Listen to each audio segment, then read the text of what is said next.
बिस्मिल्लाहिर्रहमानिर्रहीम। अस्सलाम वालेकुम नाज़रीन, मैं हूं आपका मेज़बान अमानुल्लाह कायम खानी। उम्मीद करता हूं कि आप सब खैर वाफियत से होंगे। तहरीक लबैक पाकिस्तान की जानिब से मिलियंस नहीं बल्कि तूफ़ानुल अक्सा ट्रिलियन मार्च कह सकते हैं। मैंने जो चीज़ वहाँ पे जाके देखी, जिसे जांचा, वो ये था कि वहाँ पे मिलियंस नहीं ट्रिलियंस की तादाद में लोग मौजूद थे। लेकिन यहाँ पे बहुत सारे मामलात हाईलाइट हुए हैं। सबसे पहली बात यह कि साद रिजवी साहब का इस वक्त किस जमात के साथ इत्तेहाद होने वाला है और उस इत्तेहाद के बाद फ़लस्तीन और इसराइल को लेके इसराइल को कौन सी तबाहियों का सामना करना पड़ेगा। दूसरी जानब बात करें इस्माइल हनिया साहब की, तो तहरीक लबैक पाकिस्तान के प्लेटफॉर्म पे आकर उन्होंने जो है वो एक लाइव खिताब किया। उस खिताब को लेके पाकिस्तानी मीडिया में कवरेज उस तरीके से क्यों नहीं दी गई, और साथ में अल जज़ीरा की रिपोर्ट क्या आई है, और इंडियन मीडिया पर साद रिजवी साहब के चर्चे इस कदर बढ़ चुके हैं कि इंडिया टीवी जो है वहाँ पे चीखें सुनाई दी जा रही हैं इस वक्त फ़लस्तीन मिलियन मार्च को लेके। नाज़रीन, सबसे पहले बात करेंगे यहाँ पर कि तहरीक लबैक पाकिस्तान ने जो ये मार्च किया, तूफ़ानुल अक्सा मिलियन मार्च, इस मार्च के अंदर सबसे पहले हम बात करेंगे इस्माइल हनिया साहब की।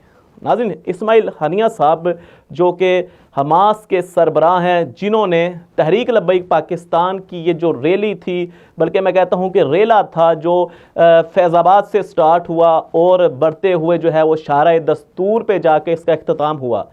इस मार्च के अंदर ट्रिलियंस की तादाद में लोग थे। तहद निगाह तक जो है वो अवाम ही अवाम थी। तो सबसे पहले जिस चीज़ में मैं बात करने वाला हूं कि पाकिस्तान में बेशुमार सहाफ़ी हैं, बेशुमार तज़किया नगार हैं, बेशुमार वो लोग हैं जो आज़ादी इजहार राय के नाम पे बहुत सारी गुफ्तगू करते हैं, पर खच्चे उड़ा के रख देते हैं। लेकिन यहाँ पे वो लोग भी मौजूद हैं जो कुछ दिनों से फ़लस्तीन और इसराइल के ऊपर जो है पूरी डिबेट्स कर रहे हैं, बड़े बड़े नामवर सहाफ़ी हैं। लेकिन सवाल यहाँ पे ये पैदा होता है कि इस्माइल हनिया साहब, जिन्होंने तहरीक लबैक पाकिस्तान के इस जलसे में लाइव खिताब किया, किस सहाफ़ी ने उठ के जो है वो इस्माइल हनिया के इस लाइव खिताब को अपने व्लॉग में शेयर किया। यार, ये बहुत बड़ी कामयाबी है। मैं समझता हूँ कि हमास के सरबराह ने तहरीक लबैक पाकिस्तान के इस मार्च में लाइव खिताब किया, तो वो लोग जो खबरें दे रहे थे इसराइल और फ़लस्तीन को लेके, आज क्यों गूंगे बन गए। मैं किसी का नाम नहीं लूँगा, लेकिन सब जानते हैं कि कौन कौन इस वक्त फ़लस्तीन और इसराइल के ऊपर बात कर रहा है। लेकिन साथ में बात हो रही है इमरान खान की, साथ में बात हो रही है नवाज शरीफ की। लेकिन सवाल यह है कि जहाँ पे तहरीक लबैक पाकिस्तान की बात आ गई, साद रिजवी साहब की बात आ गई, वहाँ पर जाके सबकी खामोशी क्यों हो गई। ये मेरा सबसे पहला सवाल है इस्माइल हनिया साहब के हवाले से, जो उन्होंने खिताब किया। किसी बड़े सहाबी ने कोई व्लॉग नहीं किया तहरीक लबैक पाकिस्तान के, ना कोई कवरेज की। सवाल आ जाता है कि इस वक्त इंडियन मीडिया की अगर बात की जाए, पाकिस्तानी सहाफ़ी तो खामोश है, इंडियन मीडिया की अगर बात की जाए तो इंडिया टीवी जो है उसके ऊपर कल रात एक प्रोग्राम नशर हुआ जिसके अंदर साद रिजवी को लेके कहा गया कि ये जो है वो कट्टरपंथी मुल्ला, और ये जो है वो इस वक्त हमास के जो सरबराह हैं इस्माइल हनिया, इन्होंने पाकिस्तान में डेरा डाल लिया है।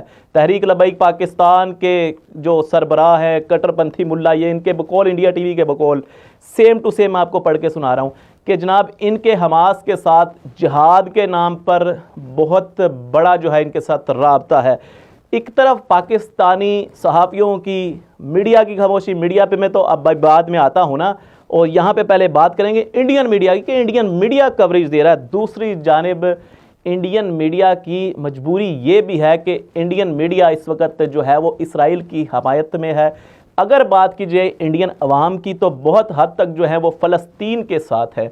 नाज़रीन, यहाँ मैं बात करूँगा कि मिलियन मार्च में जो है वो जियो न्यूज़ पे क्या पट्टी चलाई गई और अल जज़ीरा की क्या रिपोर्ट आई।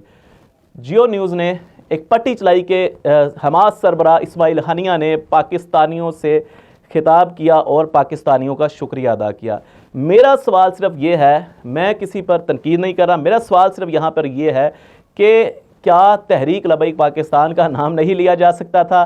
भाई, इतना बड़ा मार्च कि सारी दुनिया दंग रह गई, वो मार्च जिसकी कवरेज मैं समझता हूं जहां पे ड्रोन्स फेल हो गए, ड्रोन्स मैंने देखा वो इस तरह हिल रहे थे, लेकिन जो लोगों की रीच थी वो ख़त्म नहीं हो पा रही थी।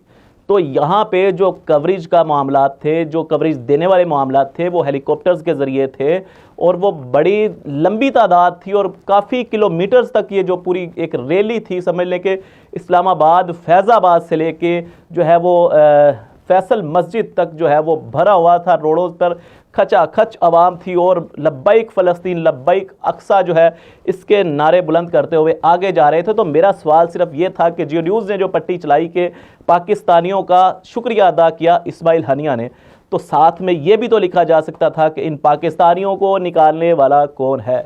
अल्लामा साद हुसैन रिजवी साहब, मैं समझता हूँ कि बहुत अरसे तक इनको जो है वो मीडिया से लेके हर आम शख्स जो है वो एक शिद्दत पसंद कहता रहा, लेकिन आज अल्लामा साद रिजवी साहब ने एक मिसाल कायम कर दी। साथ में इत्तेहाद किससे होने जा रहा है वो भी इंशाल्लाह आपको आगे बताते हैं चल के। लेकिन यहाँ पे बात करेंगे, एक तरफ जियो न्यूज़ है, दूसरी जानिब अल जज़ीरा है। अल जज़ीरा का जो रिपोर्टर है वो इस रैली की कवरेज के दौरान जो है वो पुल पर मौजूद था और जो मैंने उसकी ट्रांसलेशन की है उनकी रिपोर्टिंग में कि अल जज़ीरा ने रिपोर्टिंग की और अल जज़ीरा का जो रिपोर्टर था वो कहता है कि मुझे 30 मिनट से ज़्यादा हो गए हैं, यानी कि आधे घंटे से ज़्यादा हो गए हैं, मैं इस ब्रिज पर मौजूद हूँ, इस पुल पर मौजूद हूँ। रैली स्टार्ट हुई थी, अभी तक रैली आगे बढ़ती जा रही है। जो फ़लस्तीन के साथ इजहार यकजहती करते हुए इसराइल के ख़िलाफ़ जो ये रैली है तहरीक लब्बैक पाकिस्तान की, ये मैं आधे घंटे से इस पुल पर मौजूद हूँ, रैली का मुझे दूसरा सिरा नज़र नहीं आ रहा। ये होती है रिपोर्टिंग, ये होते हैं हक़ाइक़ दिखाना। अल जज़ीरा जो है उसने एक मस्बत रिपोर्टिंग की, उसके ऊपर जो है वो मैं उसको सैल्यूट पेश करता हूँ। और इस मार्च को जो है वो सबसे बड़ा मार्च इसलिए भी कह सकते हैं नाज़रीन कि इसके अंदर ना कोई ख़वातीन थी, ना कोई बच्चियाँ थी, बल्कि यहाँ पे जो है बुज़ुर्ग थे, नौजवान थे, बच्चे थे। तो मर्दों के साथ ये मार्च था और तारीख़ का बड़ा मार्च था, मैं ये कह सकता हूँ, क्योंकि यहाँ पे जो दूसरी सियासी जमातें हैं उनकी तरह ख़वातीन को जो है इजाज़त नहीं है बाहर निकलने की। बहरहाल यहाँ पे लास्ट में बात करेंगे, ये तमाम सवाल जो मैंने ऊपर हाईलाइट किए इस पर आपने भी अपनी जो है वो राय का इजहार करना है। बहुत अहम क्वेश्चन, साद रिजवी साहब किसके साथ इत्तेहाद करने जा रहे हैं, आज की सबसे बड़ी खबर है। और इस वक्त एक अरसे तक जो सुना जा रहा था कि साद रिजवी साहब कह रहे थे कि हमारा इत्तेहाद किसी के साथ नहीं हो सकता, आज क्या ज़रूरत पेश आ गई कि साद रिजवी साहब जो हैं वो इत्तेहाद करने जा रहे हैं। तो आइए मैं आपको बताता हूँ, गुज़िश्ता जो मिलियन मार्च था उसके अंदर साद रिजवी साहब ने अपने जलसे से आवाम से जो है वो खिताब करते हुए कहा कि तमाम मजहबी जमातें, तमाम सियासी जमातें, तमाम इस्लाही जमातें, तमाम मुल्की व आलमगीर तबलीगी जमातें, सबको बुलाएं।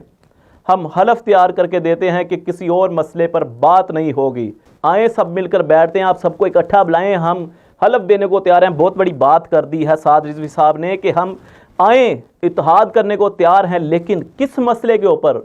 सियासी जमातों को भी कह दिया, मजहबी जमातों को भी कह दिया, इस्लाही जमातों को भी कह दिया और उसके साथ तबलीगी जमातों को भी कह दिया और ये मैसेज दे दिया इस्टेब्लिशमेंट से लेके हर इदारे को कि आए हम इकट्ठे होने को तैयार हैं। वही साद रिजवी साहब जो एक अरसे तक कह रहे थे कि हमारा इत्तेहाद अभी किसी से नहीं हो सकता, खुद उन्होंने कह दिया कि हमारा इत्तेहाद हो सकता है, लेकिन किस मसले पर। मस्जिद अक्सा, बैतुल मुक़द्दस की हिफाजत के लिए इत्तेहाद की बड़ी ऑफ़र कर दिया साद रिजवी साहब ने नाज़रीन। और ये मैं समझता हूँ कि बहुत बड़ा दिल है उनका कि एक अरसे तक कहते रहे कि हमारा इत्तेहाद किसी से नहीं हो सकता, लेकिन आज बैतुल मुक़द्दस की हिफाजत के लिए उन्होंने इतनी बड़ी बात कर दी है कि मैं भी उनको जो है अप्रिशिएट करता हूँ और सलाम पेश करता हूँ। ये जी तहरीक लब्बैक पाकिस्तान जो है वो, मैं लास्ट में यही कहता जाऊँ कि जितने मैंने सवालात हाईलाइट किए हैं, आपने अपनी राय का इजहार करना है कि क्या मेरे ये सवालात हाईलाइट करना बनते थे या नहीं। बहरहाल ये तमाम लेटेस्ट अपडेट्स थी। अपना बहुत सारा ख्याल रखिएगा। अपने मेज़बान मानुल्लाह कायम खानी को दीजिएगा इजाज़त। अल्लाह निगहबान।